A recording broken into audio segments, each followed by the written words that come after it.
This is Jonathan Agger, fifth pro boxing fans, here at the final press conference for Chris Eubank Jr against Liam Smith on Saturday night, joined by Liam's brother Paul Smith.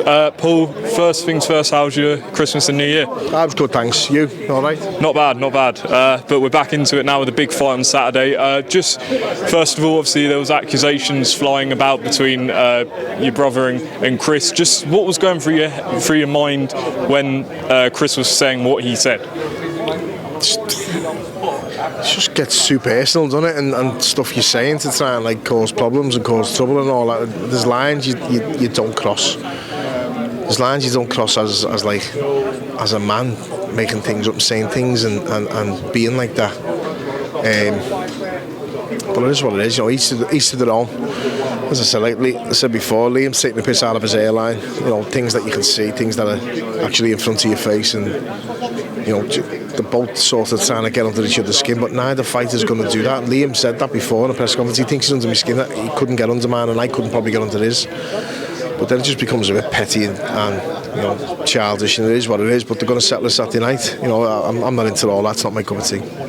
Has your opinion changed on Chris after what we've seen today, or not? Yeah, a little bit, but to be honest with you, I've always known what he is. You know, I'm not being false or phony, I'd say, in front of him. You know, I respect him a lot, but as a person, he's an arsehole, you know, and he's not my cup of tea, and I'm not his. I know I'm not his cup of tea. I'm probably one of the last people he'd want to have a drink with, and he's probably the last person I'd want to have a drink with myself. You know, I sparred him in the gym for 3 days. He was in the gym for 5 days. He sparred my brother the other 2.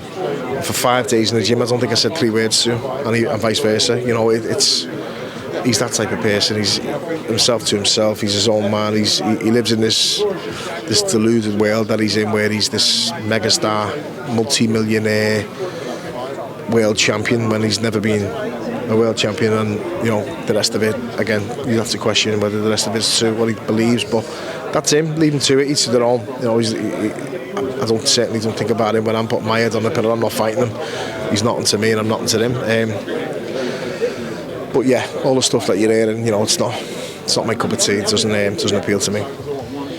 Moving on to the fight itself, about 4 or 5 weeks ago when we were at the first press conference, a lot of people thought, well, you know, Liam's a great fighter, but Chris is too big, etc. But as we draw closer, 2 days away, there's a lot of people backing Liam to win this fight. What do you make of sort of the change of opinion, or what do you make of that? I don't know. Again, you know, I can't control other people's opinions. I know my opinion. And I've said this, and it's not just me that's done this. I've seen Liam Williams doing a piece on Sky. He's been in the ring with both. I've been in the ring with both, and it's only sparring. Sparring stays in the gym, but I've also watched what Liam did to him in sparring, and I've also watched, you know, Liam day in, day out since he's been 13 years of age and started boxing. I know what he's got. I know his ability. I know size is not. And I've watched Liam in the ring with Callum Smith, my other brother, trading and letting go full-blooded shots in sparring, heavy shots where Liam actually said to Callum, I'm the only fella you haven't knocked down in this camp, aren't I? Callum had 4 different sparring partners in, and Liam for the 5th, and he flattened all 4 of the other ones. Every one of them was at the floor. Callum hit hard, he hit stupidly hard. One fella was asleep, the others were mainly down to the body, gone on the floor, struggling to get up. That's not like bragging or anything. Callum Smith punches hard as anyone that's watched him will know. Liam stands and trading on his own, and he's certainly doing that all back because the brothers, if anything. You know, when you're sparring, you get caught with a good shot off your brother. You want to land an harder shot on him because that's how brothers are. But the fact that people are saying like Eubank's size and power will come into play, I don't think he's a puncher. Personally, Liam doesn't think he's a puncher. It's always better to overestimate the punching power than underestimate it, and Liam will probably do that fight night, but he's been in the ring with him. He knows he can't be hit by him to the head. To the body's a different story, as is the same with Eubank. Eubank's got a brilliant chin, but he's been hit to the body before by Liam, and the fact that he's denying it speaks volumes to me. You know, I've been put down and sparring by Ricky, and I've been put down and sparring by Peter Culshaw when I was about 14 years of age. I've been hit to the body from me brother Callum. I've been hit to the head and sparring. I can name every one of them. Is the reason why I'm doing it.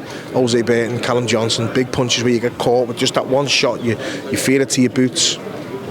But I'll admit every one of them, and I remember everyone. He's been hit and folded in half with a body shot and denies it and says it never happened, and he doesn't remember. You don't forget them things. You remember where you are, you remember how you felt, you remember what the shot felt like when it hit you. You remember everything. And ask many boxers watching, they'll probably agree with it. You remember when you've had a bad spar and you've been hit, and if you're denying that, that speaks volumes for me, because it's just the ego talking then. So It's going to be a brutal fight. I think it's going to catch fire. I think Eubank's going to have to stand with Liam eventually because he can't move and box for 12 rounds. He can't stand off Liam for 12 rounds. He will grind him down. He's going to have to engage, but I don't think he can engage for 12 rounds. I don't think Eubank can fight at a pace anymore because he hasn't done it in a long time. Liam asked him the question up on the table, when was the last time you knocked someone out? I've been asking the question, when was the last time you seen Eubank work bell to bell or for 12 rounds, constantly at a steady pace? He has to take rounds off here and there. He knocked Liam Williams down 4 times and Liam Williams still saw the distance. You know, that speaks volumes to me as well because you're not confident in your engine, and if you're not confident in your engine or your fitness, Liam Smith's the wrong person to be in the ring with.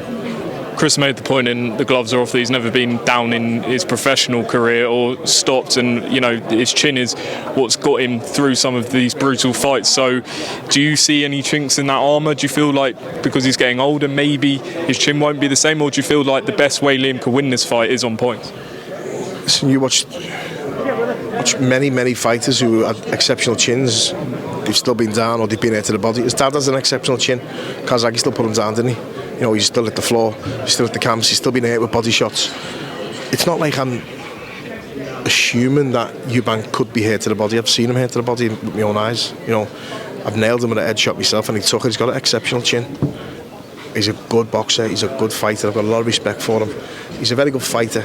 Boxer, not as good. So if he tries to stand off Liam and box him, happy days, great, that's what we want. If he chooses to stand with Liam, great, Liam will outwork him. That's why when both fighters are saying, I can't see a way how he beats me, you know, people keep saying the bigger, stronger man. Liam's been in with plenty of bigger men, and it didn't play a factor, you know. It's about, what's the old saying, the size of the dog, the fight in the dog, you know, or the size, that's what it is, you know. It's not the size of the dog, it's the fight.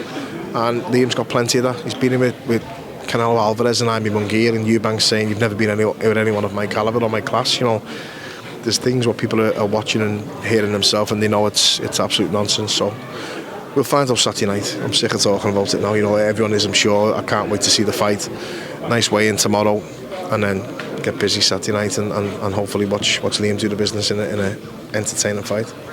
Promise you final question, and I've got to ask this one because people in the industry have said that both men's careers are on the line on Saturday night, especially for Liam. Some people feel a loss and that's the end of the road. He won't want to sort of rebuild. Knowing him, how you do you believe completely that he wins the fight, but should that not go his way, do you feel like it could be the end?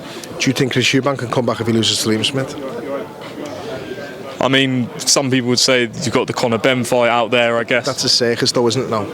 After everything that's gone on, the Conor Benn Eubank fight is a circus, so that's all you've got to come back for. And that's a big payday for both fighters, and good on you. Well done for getting it. You can get that because of the position that your fathers both put you both in, and the fact that you're both good fighters yourselves, but it's a circus after what's gone on. And I'm not being nasty, I love Conor Benn. I think he's a really nice kid. I've got a lot of time for him. If what happens, then we'll find out when the proof's out there. But I'm yet to comment on it, and I'm reserving judgment until it all comes out. But if he's a cheat, then he shouldn't be fighting. If it's a fuck up at the lab or a mix up at the lab, then there should be massive apologies and Ed should turn for it. But do you honestly think that Chris Eubank can rebuild if he loses to Liam Smith, a man who's a light middleweight, a man who he said was finished, who's old, who's past it, who's not in my class, not in my calibre, never been in with anyone like him, even though he's been in and gave a very good account of himself against Canelo Alvarez? There's no way back for him. So I'm not looking at it as it's Liam's last. I'm looking at it, can Eubank rebuild? Because that's how it goes. You know, it's all right saying about Liam. I think both fighters, it is a creative fight. I agree with most people in the trade who were saying that. But for me, a loss for Chris Eubank, he's finished. He's only got the Conor Benn fight, and that's a payday. You know, and no shame in that. You take fights for paydays because the pay is too good to turn down. But you can't call yourself a credible world title contender again if you lose to Liam Smith in this fight at this stage. Paul Smith, really appreciate it. Enjoy Saturday night. Thank you. Cheers.